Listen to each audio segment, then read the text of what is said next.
Hey guys, so yesterday I posted a video on some Renner. Today we're actually doing the stain grade section of the job, which is the island.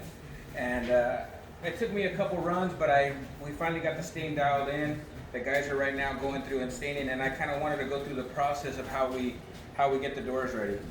So the first thing we do is we sand these with an orbit sander. These have been sanded with 220. This is alder. I like to go 220 because it's a little bit softer wood, and the 220 seems to tighten it up just perfect so that it's not getting very blotchy. Next thing is that the stain that we're building, I build the stain here and I build it kind of hot. And what I mean by hot is that it dries pretty quick. And that serves two purposes. One, we're on-site finishing. We want it to dry fast. Two, the faster the stain dries, the less blotches you will get in the stain. So typically we use, if you want to come in one a little bit closer, typically we use a sponge applicator like this. This is the first thing we use. And then I'm using a China brush, which is a natural, this is actually a Worcester, and this is a natural bristle brush, and this will actually help us to move it and push it into the corners.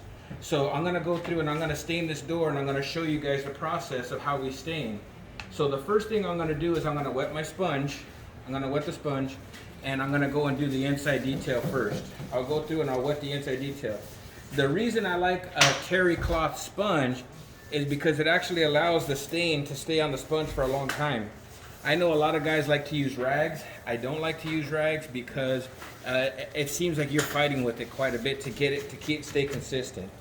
First thing I did is I stained the perimeter, and then with my natural brush, I'm going to get into the detail of it. And what I'm doing here is I'm pushing the stain into the edge of the detail so I don't have any light halo spots on the inside. And I'll get pretty aggressive and I'll push it into there real good. This will actually help to even it out quite a bit too. So now that that's done, I'm going to take the same sponge. We're going to wet it.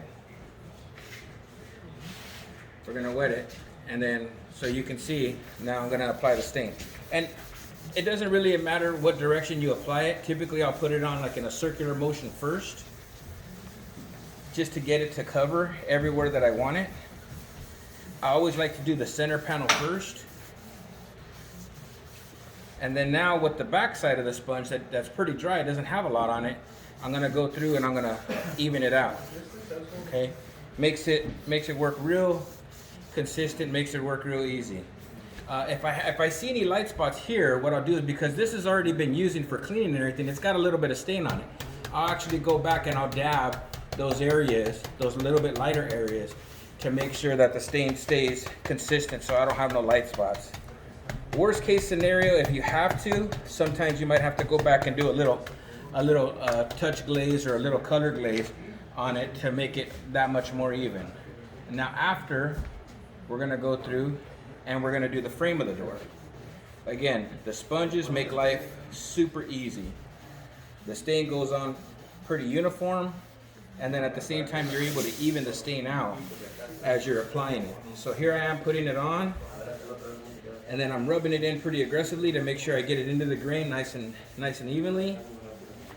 And the same thing, I'll go back, and if you want to come in here, Juan, real close on this side here, and you can see how nice and consistent. Now this is alder, which typically alder, as we know, it gets a little bit blotchy, but you can see the color has stayed very uniform all the way through the door.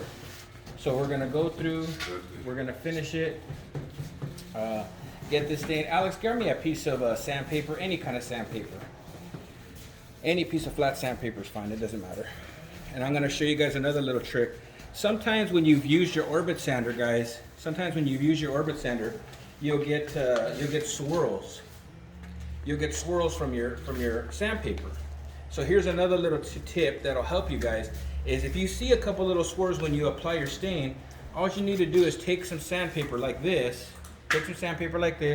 grab a little bit of stain, just like this, and there's no circles here, there's no bits, and then just go through and sand those little sanding marks out. Or even if you have a scratch, and what this does is it actually helps to put stain back into it, and it'll take that stain right away. And then when you're done, you just take your sponge and you wipe it, and it's gone. So now that I've gotten the door pretty much all stained up and looking pretty nice, I got the whole door stained up. I'm gonna look and see. So right here I have a little bit of a light spot. So right here I'm gonna add just a touch of stain right there.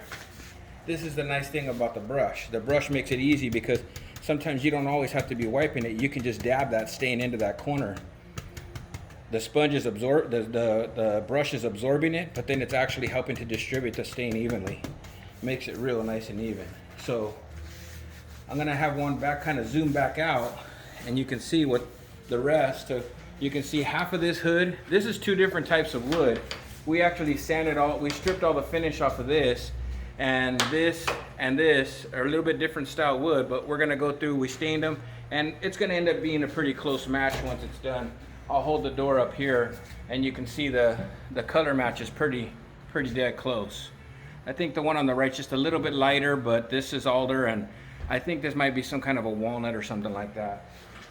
But this is what we're staining today, this lower unit here, and hopefully those little staining tips helped you guys out.